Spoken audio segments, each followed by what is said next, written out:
What the Purosangue is a kind of car that thus far Ferrari buyers haven't been able to access. It's a taller, more practical Ferrari that's supposed to complement the super sports cars rather than replace them.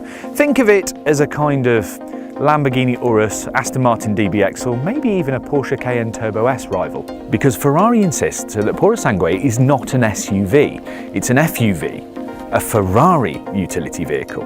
When the technology changes and the market changes and you decide you do want to do one, you're going to have to come up with something a bit special. And a bit special in this case involves a little bit of this, quite a bit of this, and a whole load of this.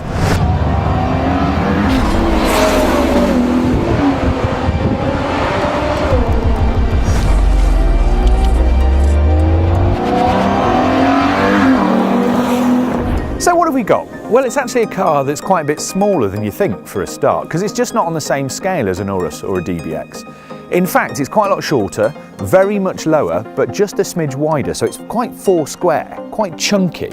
And then at the front you've got shades of SF90, 296 GTB. You can definitely feel this has got the Ferrari familial face. But then there's a big gap underneath. Like all supercars, it needs to feed that front mid-mounted engine. The headlights are actually down here. So these bits are aero channels that do different things, like vent overpressure from the top of the wheel arch and stop the car rising up at speed. And then as you come down the side, it gets even more interesting. There's loads of little flicks that sort of shave the air around the front wheels. And then there's these big aero buttresses here. I can actually touch my hands together, and they feed air away from the windscreen to give it a sort of sharper aerodynamic profile.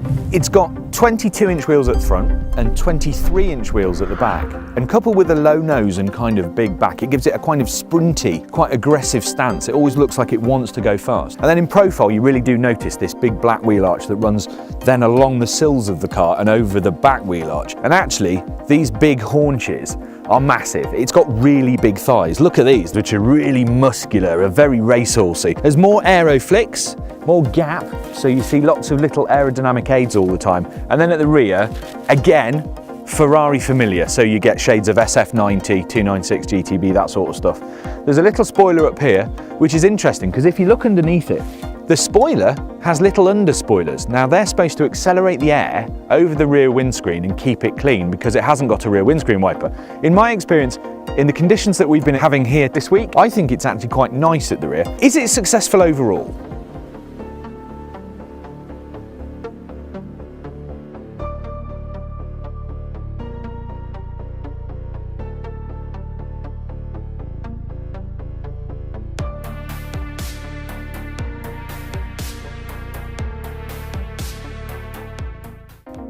It's also a bit different on the inside to anything we've seen before from the Italian brand.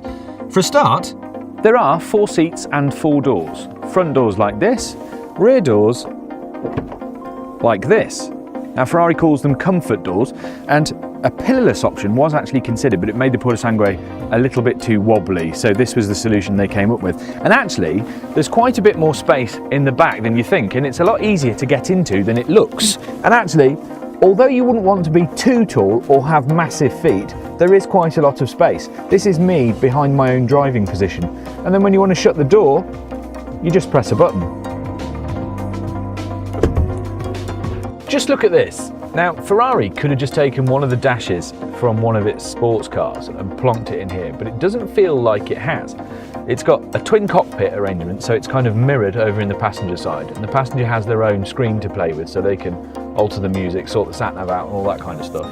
And then in front of the driver, you have a very complicated wheel with lots of haptic buttons on, including the Manettino, which changes all the suspension settings. One thing I do miss straight away is the start button, because now it's a little haptic pad there, and I think starting an engine should be a more mechanical process. I actually want a button to press rather than a little haptic touch thing. It's a bit disappointing, really. It's interesting, there's a lot of new tech in here as well. So instead of a load of buttons, what you have is this little rotary controller. If I tap it, it pops out of the dash like this, and then you can select different functions. So if I want to change the fan speed, I tap the fan, and then I turn it whichever way, and then I can come back, change the temperature, do that, and you can do that with everything. So if I want to change the seats, I press the seat icon, and then you've got massage, heat, all the rest of it. I think this is great. Sat here, it's really useful and it looks really slick. But I've found when I'm driving down a bumpy road, or I'm on a motorway, or I'm actually just doing any kind of driving function, this is quite small and quite complicated, and I don't think that's a good thing. Now obviously if you own one of these, you have it completely set up and it's perfectly normal, but other than that, there's lots of carbon fibre, as you might expect. The seats are super technical, super comfortable. I've done a couple of thousand miles in this car now, and it just feels really, really good to sit in, which is important. There's plenty of practical things. Where the Super Series sports cars are all about focused on driving fast, this has more touring ability. So you've got wireless charging here, you've got a couple of decent cup holders, you've got a little shelf here with some USB-Cs. It feels like the kind of car that you can do more miles in. And actually, being a strict four-seater, there is no five-seat option. The back seats are electrically adjustable, you can get really comfortable. You've actually got quite a good view because these seats are quite slim in the headrest and quite slim in the backrest, so it feels quite airy. Also, standard is a carbon fibre roof to lower the centre of gravity, but you can also have an electrochromic full panoramic glass roof, and that really does help keep the interior feel light and airy, which means the Ferrari had no sat-nav, and I found that incredibly annoying in a car this expensive. I would expect a little bit more. I don't really rate in-car sat-navs that go out of date and stuff like that, but with my phone dropping out, it really did bother me.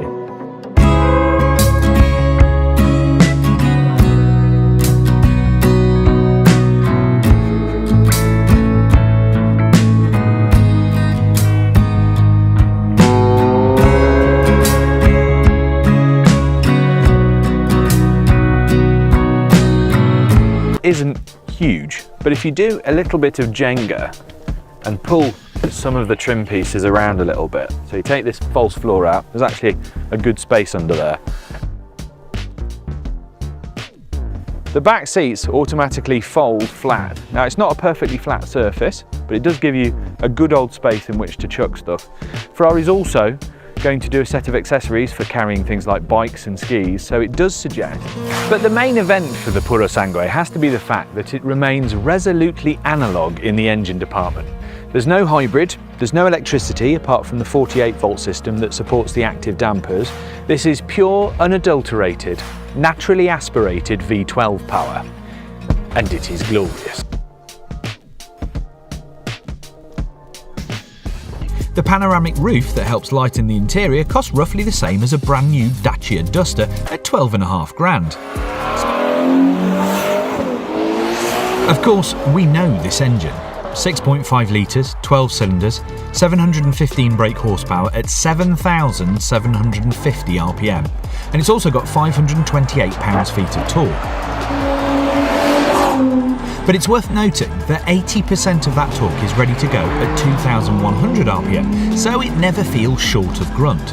And lots has changed. The cylinder head is nicked from the 812 Competizione, and there are new valves, conrods, and a naughty new exhaust.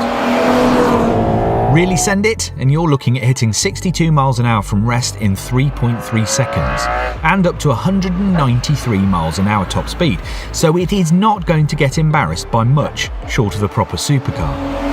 And that's not bad when you consider it weighs just under 2.2 tonnes. There's something about all of those cylinders just doing their thing, and then changing down through the gears and feeding it into a corner that makes a V12 a very special experience.